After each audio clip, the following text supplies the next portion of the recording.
Today's Wednesday, December 20th, 2017, and this is our Christmas edition of the Elevator Radio Show. What's doing? Leave a message. I want what the ones that have wheels on, and they want one packed one maker that can have wheels on, and one piano, and drums, That's me. and the bathroom is That's not me. my, That's not me. It's not me. Me. You're tuned in to the Elevator Radio Show, a weekly program dedicated to covering news and information on elevators, escalators, and moving walkways. Produced in the wee hours of the morning, a new show is uploaded every Wednesday, sometimes even before you get out of bed. Listen to some of the comments sent in from our audience. Rob from New York writes, Tom, are you f***ing insane? You actually get up at 2 a.m. each Wednesday to put this show out? Man, you must love elevators. Tim from Illinois writes, I'm not sure why I listened, but ever since I tuned into the first show back in 2007, I've been addicted. Matt in Texas writes, each and every day. And he also adds, when am I going to win the monthly prize pack giveaway? Ron from California sent this in. Despite your inability to pronounce words in the English language, I tune in each week and am glad that you offer this service to the industry. It's better than Google News alerts. Sarah from Washington writes, love the show, Tom, and look forward to it each week. I'm glad I signed up for the newsletter. You provide a valuable resource for the industry, not only for North America, but worldwide. Enjoy the show. And now, here's your sleep-deprived host, Tom Seibert. Thank you. Thank you, everybody. First and foremost, I want to wish you a Merry Christmas and a very Happy New Year. And if you celebrate Hanukkah, Happy Hanukkah. If you celebrate Kwanzaa, Happy Kwanzaa to you. All that good stuff. So I am Tom Seibert. If you have little kiddies listening to the show, I'm Santa Claus, and I'm filling in for Tom Seibert this week. Kind of to shed a little bit of lightness on the holiday season, as I know for many of you out there, it can be a very stressful time for family, for friends, for getting gifts and all that. And all I can say is just do your best to try to de-stress if you can. It's only a few more days to get through it, and bringing that same level of stress to work, as that can truly lead to accidents very, very easily. So let's do our prayer that we're going home at the end of each and every day, and that way, where, that's the most important thing we have to worry about right now. So, hey, if you enjoyed that voicemail message, I finally broke down and shared with my kids that the Santa line that I set up, and for those of you who have been listening to the show for a long time, way back in the day, I set up a Santa line that was people could call in and kids could leave messages and stuff like that for Santa, and it was cool because there were quite a few other industry friends of mine who had children around the same time I did, and now they're coming home from college, they're in high school, which is just awesome. But so there were so many phone calls on that line. I recorded all of them, but I'm only sharing the one from Quinn from 10 years ago, which is just adorable. And through that whole thing, it's very hard to hear him or understand what he's talking about. But what he was trying to say was, he was saying, "That is you, Dad." And I kept telling him it wasn't me, but what am I going to do? Anyway, so yeah, crazy. So hopefully you get a chance. Family and just put all that crap aside if you can. So got a good show for you today, so stay tuned. We'll get into the show content of the week and have you out of here in no time. Let this week's news stories give you a lift on what's happening in the vertical transportation arena. Each news segment is organically dug and fresh with news stories of the week. Got lift? If not, stay tuned. Alrighty, first news article of the show. ATIS agrees to acquire inspection portfolio of Lurch Baits. This is a press release from Markets Insider, St. Louis, Missouri.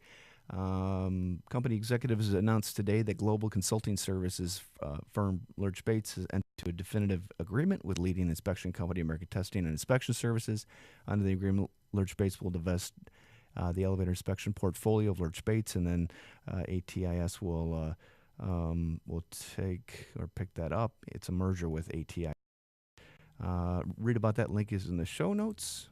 And inspections are a very big, important thing when it comes to any kind of equipment that is out there. And I'll get into an article that kind of should make you realize that further on in the show. Man robs woman after helping her.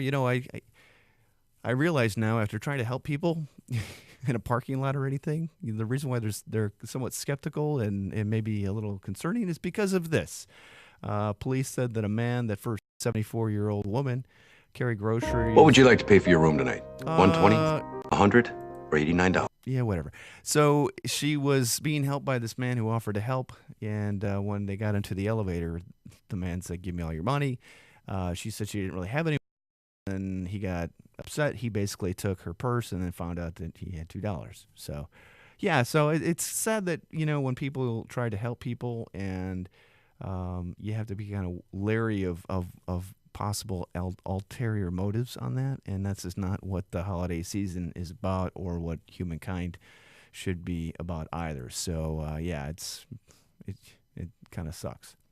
Okay, next news article is actually kind of a blast from the past. The Spokesman Review has an article 100 years ago in Spokane, Washington, with men sent to fight World War I. Davenport Hotels hires first girl elevator operators in the U.S. So women all over the world, or all over the country, I should say, rather, basically filled in positions where men were not there for, and truly supported and propped up most of the country with the work that they did, not only in the war effort, but in the jobs that were left after the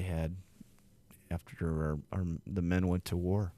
So I think that's pretty cool. It's hard to believe it's 100 years ago, right? Right. Well, if you haven't been living under a rock, or if you have been living under a rock, you heard about Atlanta's power outage on Sunday. Here's an article talking about Atlanta's airport preparations for a total power outage.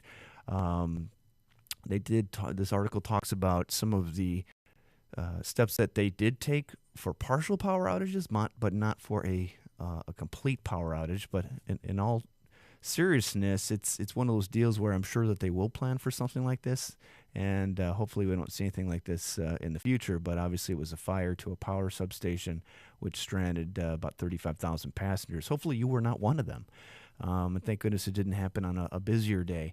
But Atlanta is, I believe, the busiest international airport in the United States, and that was pretty tough for them for sure. Okay, there was a ski lift malfunction in Pennsylvania. If you take a look at the photo, this article coming from the Pittsburgh Post-Gazette. At first, I was kind of, wasn't sure what got linked up with elevator-related news, but I understand why. And in many states, the ski lifts fall under the jurisdiction of elevators and elevator inspection group of the state. If you take a look at the photo, you'll kind of see where it looks as if the chairlifts up above, and if you're watching the video, kind of slid back and appear to have knocked maybe 2 or 3 back. Again, 5 major injuries. But what kind of made me want to share the article is the fact that, like you and I know how much goes into the code creation, and the people that serve on the code committees tirelessly, and how much work and effort goes into them so that our equipment can be safe. It's just one of these deals where, can you imagine being an elevator inspector not exactly knowing, or not being as familiar? And I'm not saying that they're not, but I'm just saying, like in my case, I don't know the first thing about lifts, and I'm sure I would be taught how to do that. But the point is that, and that goes for amusement rides too. Anyway, long and short of it is there's obviously the officials are seeking information from the manufacturer to find out what might have happened. I'm sure that information will be shared amongst lift devices everywhere. But yeah, it's when we deal with the elevator code, we're not talking about ski lifts at all, and I don't know if that even falls under that kind of jurisdiction or not. So. A couple cool articles from New York City, and these are from the New York Times. Times Insider, Andy Newman posted an article about basically his quest for searching for ancient elevators in New York City and what he found. And I have to say, the article's great, and he did an excellent job at highlighting some of the operators in New York City, as well as that he visited in the following article. So if you check out the following article, it is saluting elevator operators in New York City. Great photos, and it's awesome to recognize Ramon Rivera, others in this. These are beautiful, and while this equipment may be obsolete in some cases, I would have to say that it's still beautiful in my opinion. And the day that they are all gone and we lose them is the day that I will be very, very sad. So great article. Take a look at the photos. Here's one of McGlynn Hayes Elevator Service Company in Hell's Kitchen. There's a machine shop where they remanufacture and fix old equipment, but just some beautiful photographs in this, and a great article, really. So and some good information and history on why people don't want to upgrade or bring them, period, for a variety of reasons. Okay, next news article is MercuryNews.com reporting jury awards woman $5.6 million at the Walnut Creek elevator owned by Sino company fails. And I'm not going to get into the details of this. I'll graph if this is true, and I'm not sure if it is that led to the issue. Don't use plastic zip ties to fix anything. I would not trust them for anything. But if this is in fact what happened and what led to the accident, then yeah, please. You need to put a notice out or a post, on your to mechanics everywhere that don't be using zip ties. You're better off shutting a unit down until equipment is received. But again, I don't know the details of this. You can read more about it.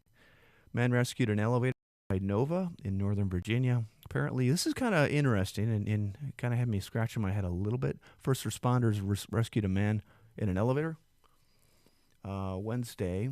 And what was nice to see here is that the elevator car had stalled below injured, which is good. And after the elevator technician took control of the surrounding elevator cars, fire and rescue personnel lowered a second elevator down to the same spot in the stalled car. So nice to see elevator technicians working with first responders to what the issue might have been that caused the elevator to stall.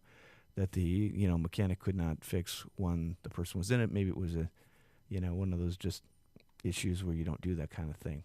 Okay, next news article. I see something that if you've ever worked with anything vintage or old, or if you're in big cities, New York, Pittsburgh, Chicago, I don't know if you know this or not, but there are buildings out there that have parts that have been removed from from buildings. They could be facade, they could be stucco, they could be doors, hinges, whatever, sinks, bathtubs. These are truly fine material for any type of rehab or anything. So as elevator people, if you are looking or if you have equipment that might qualify for, quote, architectural salvage, contact these companies. I get quite a few emails from people. What can we do?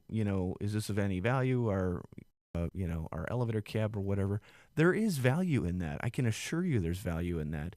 But you just have to find the right people who are interested in that value and acquiring it. And it's not easy to do, and obviously some of that stuff takes up a lot of space, but before you scrap it, consider, doing something more with it, recycling it, using parts or whatever, and or even contacting companies that are out there that might want to take it back. I don't know. So check that out. Link is in the show notes. But these salvage locations are so cool.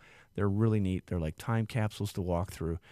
There's a couple in Chicago that I've been to, and just neat to see what they do in restoring history and making sure that people who appreciate it have a place to go buy it. And it's good for everybody to some extent.